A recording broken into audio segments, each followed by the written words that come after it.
ಈ ತ್ಯಾಗದ ಬಗ್ಗೆ ಮತ್ತು ಸನ್ಯಾಸದ ಬಗ್ಗೆ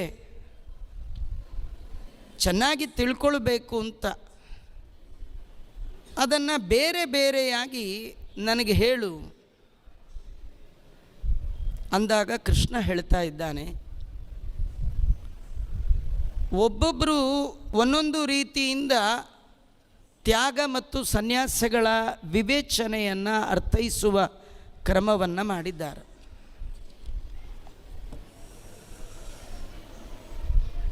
ಸನ್ಯಾಸ ಅಂದರೆ ಕಾಮ್ಯಾನಾಂ ಕರ್ಮಣಾಂ ನ್ಯಾಸಂ ಸನ್ಯಾಸಂ ಕವಯೋ ವಿದುಃ ಸರ್ವಕರ್ಮ ಫಲತ್ಯಾಗಂ ಪ್ರಾಹುಸ್ತ್ಯಾಗಂ ವಿಚಕ್ಷಣಾಃ ತ್ಯಾಜ್ಯೋಷವದ್ದಿತ್ಯೇಕೆ ಕರ್ಮ ಪ್ರಾಹುರ್ಮನೀಷಿಣಃ. ಮೂರು ಥರ, ಎಲ್ಲರೂ ಜ್ಞಾನಿಗಳೇ, ಎಲ್ಲರೂ ಹೇಳಿದ್ದು ಸರಿಯೇ. ಈ ಸನ್ಯಾಸ ಅಂದರೆ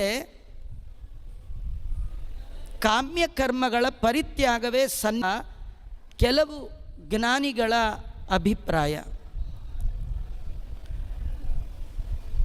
ಭಗವತ್ ಪ್ರೀತಿ ಒಂದನ್ನು ಬಿಟ್ಟು ಮಿಥ್ಯ ಯಾವುದನ್ನು ಬಯಸದಿರುವುದು ತ್ಯಾಗ ಅಂತ ಕೆಲವು ಜ್ಞಾನಿಗಳ ಅಭಿಮತ.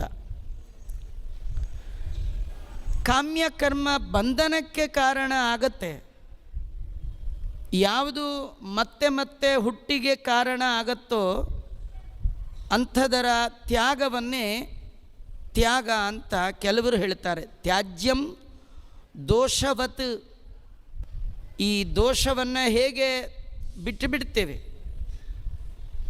ನಮ್ಮ ದೇಹದಲ್ಲಿಯೇ ಏನಾದರೂ ಒಂದು ಎಕ್ಸ್ಟ್ರಾ ಗ್ರೋತ್ ಆಗಿದ್ದರೆ ಅದನ್ನು ಕತ್ತರಿಸಿ ಹಾಕಿಬಿಡ್ತೀವಿ, ತ್ಯಾಗ ಬಿಟ್ಟುಬಿಡ್ತೀವಿ. ಯಾಕಂದರೆ ಅದು ದೇಹಕ್ಕೆ ಮಾರಕ ಆಗುವ ಸಾಧ್ಯತೆ ಇದೆ. ಹಾಗೆ ಯಾವುದು ಬಂಧನಕ್ಕೆ ಕಾರಣ ಆಗ್ಬೋದು ಅಂತಹ ಕರ್ಮವನ್ನು ತ್ಯಾಗ ಮಾಡಬೇಕು, ಇದು ಕೆಲವರ ಮತ. ಆದರೆ ಕೆಲವನ್ನು ಮಾತ್ರ ಬಿಡಲೇಬಾರದು. ತ್ಯಾಗದಲ್ಲಿ ಮೂರು ವಿಧದ ತ್ಯಾಗ ಕೆಲವರು ಹೇಳ್ತಾರೆ.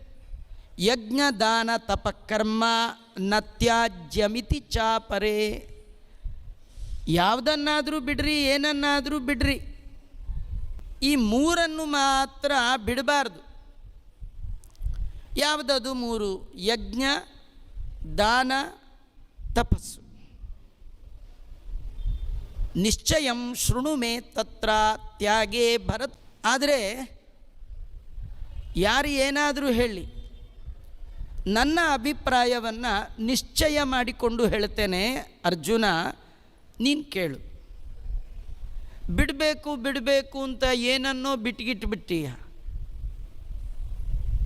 ಮೂರು, ಯಜ್ಞ ದಾನ ತಪಕರ್ಮ ನ ತ್ಯಾಜ್ಯಂ ಕಾರ್ಯಮೇವ ತತ್.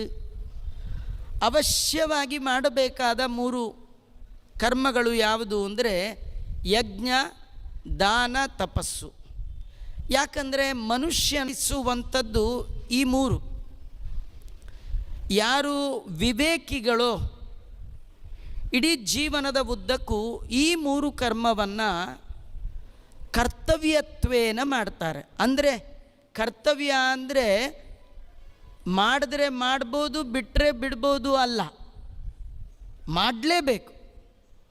ಯಾಕಂದರೆ ಅದು ಪವಿತ್ರೀಕರಿಸುವ ಕರ್ಮಗಳು. ಆದ್ದರಿಂದ ಅದನ್ನು ಯಾವ ಕಾಲಕ್ಕೂ ಕೂಡ ಬಿಡಬಾರ್ದು.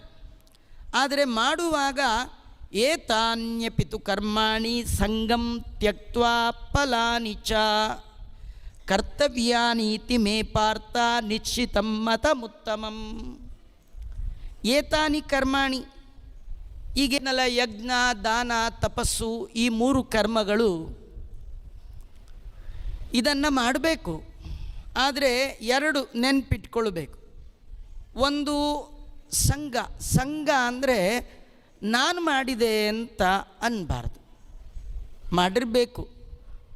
ನಾನು ಮಾಡಿದೆ ಅಂತ ಅನ್ನಬಾರ್ದು. ಭಗವಂತ ಮಾಡಿಸ್ತಾ ಇದ್ದಾನೆ ಅಂತ ಮಾಡುವಾಗಲೂ ಮಾಡುವ ಮೊದಲು ಮಾಡಿದ ನಂತರವೂ ಎಚ್ಚರಿಕೆ ಇರಬೇಕು. ಮುಖ್ಯವಾಗಿ ಮಾಡುವ ಕಾಲದಲ್ಲಿ ಆ ಭಗವತ್ ಪ್ರಜ್ಞೆ, ದೇವರ ನೆನಪು ಹಸಿಯಾಗಿರಬೇಕು. ನಾಹಂಕರ್ತ ಹರಿಕರ್ತ. ನೀವು ಕರ್ಮ ಮಾಡುವಾಗ ನಾನು ಮಾಡ್ತಾ ಇದ್ದೇನೆ ಅಂದರೆ ಅದು ಎಲ್ಲ ತ್ಯಾಗ ಮಾಡಬೇಕು. ವೇಸ್ಟ್ ಅದು. ಯಜ್ಞ ಹಾಳು, ದಾನ ಹಾಳು. ಬಿಡಬಾರದ ಕರ್ಮಗಳು 3: ಯಜ್ಞ, ದಾನ, ತಪಸ್ಸು. ಆದರೆ ಮಾಡಿದ್ರೆ ನಿಮಗೆ ಪ್ರತಿಬಂಧಕ ಆಗಬಾರ್ದು, ಮತ್ತೆ ಮರು ಹುಟ್ಟಿಗೆ ಕಾರಣ ಆಗಬಾರ್ದು. ದೇವರ ಅನುಗ್ರಹಕ್ಕೆ, ಭಗವಂತನ ಜ್ಞಾನಕ್ಕೆ, ವೈರಾಗ್ಯಕ್ಕೆ, ಭಗವಂತನ ಭಕ್ತಿಗೆ ಕಾರಣ ಆಗುವ ಈ 3 ಕರ್ಮಗಳು ಅಟ್ಯಾಚ್ಮೆಂಟ್ ಇಟ್ಕೊಂಡು, ಸಂಘ ಇಟ್ಕೊಂಡು ಮಾಡ್ದು ಬಂಧನಕ್ಕೆ ಒಳಗಾಗ್ತೀಯ. ಸಂಗಂ ತ್ಯಕ್ತ್ವ, ಇದು ಒಂದು ಬಹಳ ಮುಖ್ಯ. ಇದರ ಒಟ್ಟಿಗೆ ಮತ್ತಿನ್ನೊಂದೇನೆಂದರೆ ಫಲಾನಿಚ. 2: ಒಂದು ಸಂಘವನ್ನು ಬಿಟ್ಟು ಮಾಡು, ಫಲವನ್ನು ಬಿಟ್ಟು ಮಾಡು. ಫಲ ನನಗೆ ಅಂತ ಅಂದ್ಕೊಳ್ಬೇಡ, ಫಲದ ಬಗ್ಗೆ ಬಯಕೆ ಬೇಡ. ಮತ್ತೇನು ಮಾಡಬೇಕು? ಕರ್ತವ್ಯಾನಿ ಇತಿ. ನಾನು ಏನು ಯಜ್ಞ ಮಾಡ್ತಾ ಇದ್ದೇನೆ, ಏನು ದಾನ ಮಾಡ್ತಾ ಇದ್ದೇನೆ, ಏನು ಕಾಯಿಕ, ವಾಚನಿಕ, ಮಾನಸಿಕವಾದ ತಪಸ್ಸು ಮಾಡ್ತಾ ಇದ್ದೇನೆ, ಇದು ನನ್ನ ಡ್ಯೂಟಿ ಅಂತ ಮಾಡು. ದೇವರು ನನಗೆ ಮನುಷ್ಯ ಜನ್ಮ ಕೊಟ್ಟದ್ದೇ ಈ 3 ಮಾಡಲಿಕ್ಕೆ. ಈ ಮೇಲೆ ಮನುಷ್ಯ ಜನ್ಮ ಇದ್ದೇನು? ಯಾಕೆಂದರೆ ಈ ಜನ್ಮಕ್ಕೆ ಹಿಂದೆ ಬೇಕಾಷ್ಟು ಜನ್ಮ ನನಗೆ ನಿಮಗೆ ಬಂದಿದೆ. ಅನೇಕ ಬಾರಿ ನಾಯಿ ಆಗಿದ್ವಿ, ನರಿ ಆಗಿದ್ವಿ, ಕುರಿ ಆಗಿದ್ವಿ, ಕೋಳಿ ಆಗಿದ್ವಿ, ಹಂದಿ ಆಗಿದ್ವಿ. ಎಲ್ಲಿ ಹೋಮ ಮಾಡಿದ ನೆನಪಿಲ್ಲ. ಯಜ್ಞ ಅಂದರೆ ಹೋಮ ಅಂತ ಅರ್ಥ ಅಷ್ಟೇ. ಭಗವಂತನ ಆರಾಧನೆ ಅಂತ ಎಂದೂ ಏನು ಮಾಡಿದ ನೆನಪಿಲ್ಲ. ನೋಡಿ, ಇಷ್ಟು ಜನ ಬಂದು ಕೂತಿದ್ದೀರಿ, ಒಂದಾದರೂ ನಾಯಿ ಬಂದು ಕೂತಿದೆಯಾ? ಇಲ್ಲ. ಆ ಜನ್ಮಕ್ಕೆ ಕೇಳಬೇಕು ಅಂತಿಲ್ಲ. ಅಲ್ಲ, ಮನುಷ್ಯ ಜನ್ಮದಲ್ಲಿಯೂ ಸೇಮ್ ಆಗಿಬಿಟ್ರೆ ಶೇಮ್ ಅಲ್ವಾ? ಹಾಗಾಗಬಾರ್ದು. ಕರ್ತವ್ಯ, ದೇವರು ಕೊಟ್ಟ ಶರೀರ, ಈ ದೇಹ ಸಕ ಮಾಡಿಕೊಳ್ಬೇಕು. ಏನೋ ಮತ್ತೆ ಸಿಗತ್ತಪ್ಪ, ಈ ಟೈಮಲ್ಲ ನೆಕ್ಸ್ಟ್ ಟೈಮ್ ನೋಡ್ಕೊಳ್ಳೋಣ ಅನ್ನೋ ಹಾಗಿಲ್ಲ. ಮರಳಿ ಈ ಪರಿ ಜನ್ಮ ಬರುವ ಹವಣಿಕೆಯಂತೂ ಇಲ್ಲ, ಗ್ಯಾರಂಟಿನೇ ಇಲ್ಲ.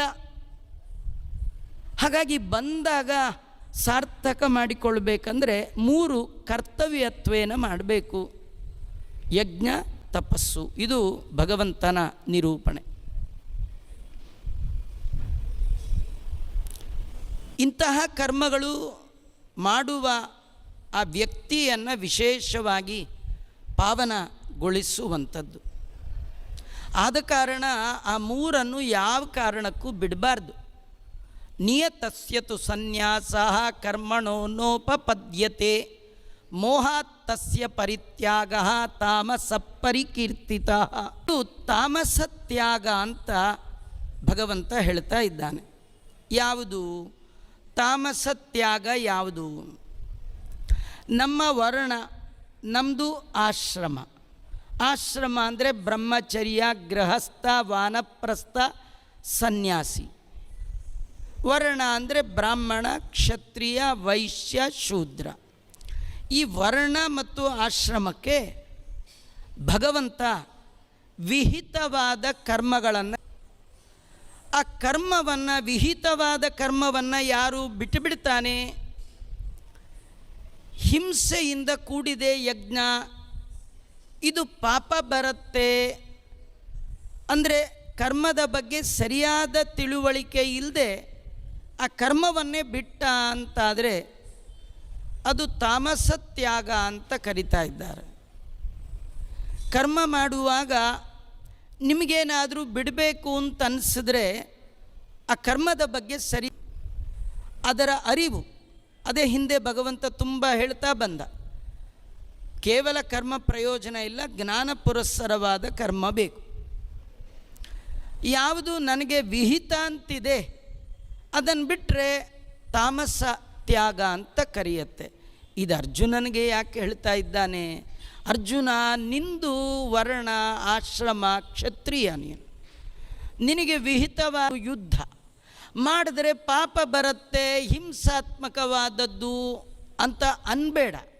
ನಿನ್ನ ಡ್ಯೂಟಿ ಕೋರ್ಟಲ್ಲಿ, ಸುಪ್ರೀಂ ಕೋರ್ಟಲ್ಲಿ ಯಾರಿಗೋ ಹ್ಯಾಂಗ್ ಹಾಕಿ ಅಂತ, ನೇಣಿಗೆ ಹಾಕಿ ಅಂತ ನ್ಯಾಯಾಧೀಶ ಅಪ್ಪಣೆ ಕೊಟ್ಟಿರ್ತಾನೆ.